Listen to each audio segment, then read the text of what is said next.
Debbie now arrives at the airport in Boston, where Carrie is waiting for her.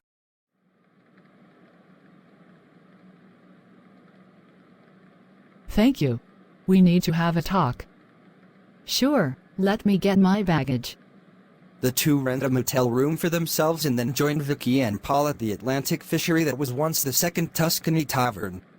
So you actually saw Patrick, Carrie? Yes. Angel led me to the place. She had seen him before and he was still there. He is now a homeless drug addict. And yet even in that terrible state, he is not alone. There is a woman with him and they are having a baby together. Amazing. So in spite of all his mistakes and misery, he still has found love with someone? Maybe there is hope for him yet. If we can talk to both of them, maybe we can persuade them to get clean and start their lives over for their baby's sake. Why would they listen to us? We can at least try, Carrie.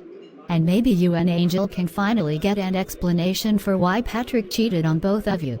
I think he owes you that, at least. Plus it would feel really good if you did help them get better. I remember Jesus once saying to his critics when they asked why he was associating with people they despised, "Sick people need a doctor, not the healthy. I call not the righteous, but sinners to repentance." All right, we will try it. But be prepared for disappointment. Some people can't be saved no matter what you do for them. An hour later, the four of them meet up with Angel and her fiancé. This is Franklin Dent. Like me, he was also once a drug addict. After we both got clean, we fell in love. We are both Jewish. A pleasure to meet all of you.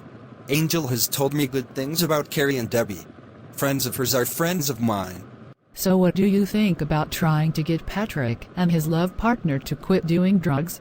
Addiction is a crippling disease of the mind, and anything that gives pleasure can become addictive, of course.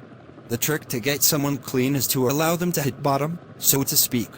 Make it so that the consequences of addiction itself are more painful than the pleasure of the addiction. I think Patrick and his partner have reached that point, but they just need someone to push them in the right direction.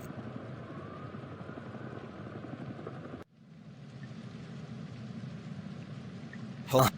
Who is there? Oh, it's you, Angel.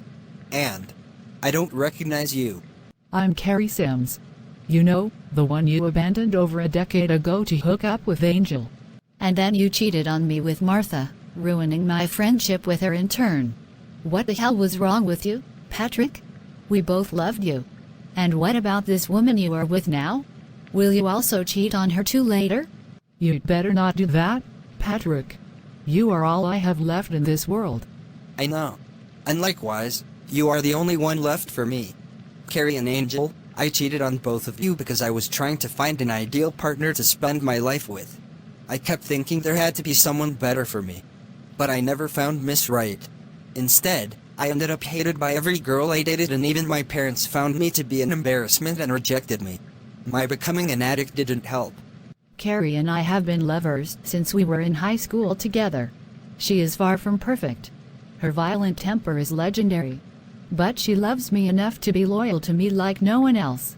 Even if someone that might be ideal came to me now or in the future, I wouldn't trade Carrie for that other person. Carrie and I have been through a lot together and we trust each other. I know what to expect from her. And that consistency is a source of comfort for both of us. That's right, Patrick. Debbie gave me what you failed to do. Even way back when she and I were 13, I knew she was special. And I wanted to be worthy of her love. Well, I've been meaning to ask about your own sexuality. Since you were raised by two lesbians, does that mean you are lesbian too? Because I am one also. I had a feeling you were, since I saw you flirting with other girls but never with a boy. But I'm not lesbian, actually. Though, if I did have a same-sex relationship, it would certainly be with you. So what's stopping you? I've been wanting to lose my virginity for a while, and I would do it only with someone I fully trust with my body. And I trust you.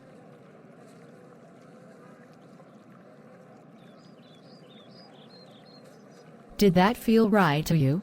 It did. I love you, Carrie. Like no one else. I'm sorry, Debbie. I know I said I would make love to you after I would return from my trip with Mother Lucy, but Carrie, you need say no more. I know you are far from ready. When I said you were worth waiting for, I meant it. And even if we don't become an actual couple in the future, I will still remain your best friend. I know what you need and I will give that to you.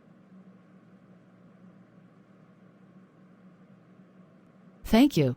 You will be a perfect lover for the one who does become a couple with you. She will be the luckiest girl in the world. And in spite of the difficulties we have had, I am totally dedicated to Debbie now. I will spend the rest of my life with her. And if necessary, I will die to protect her.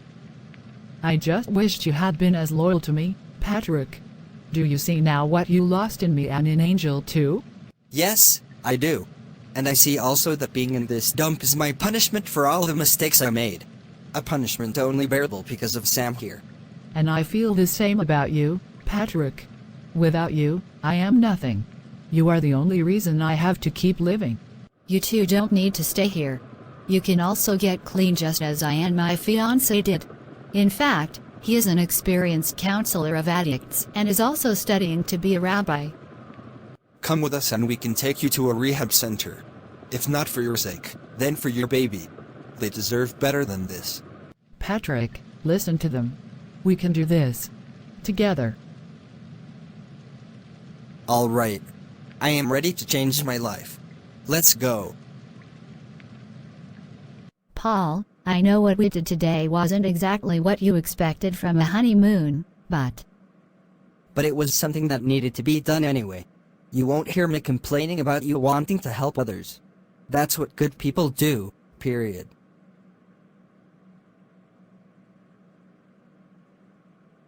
I love you, Paul.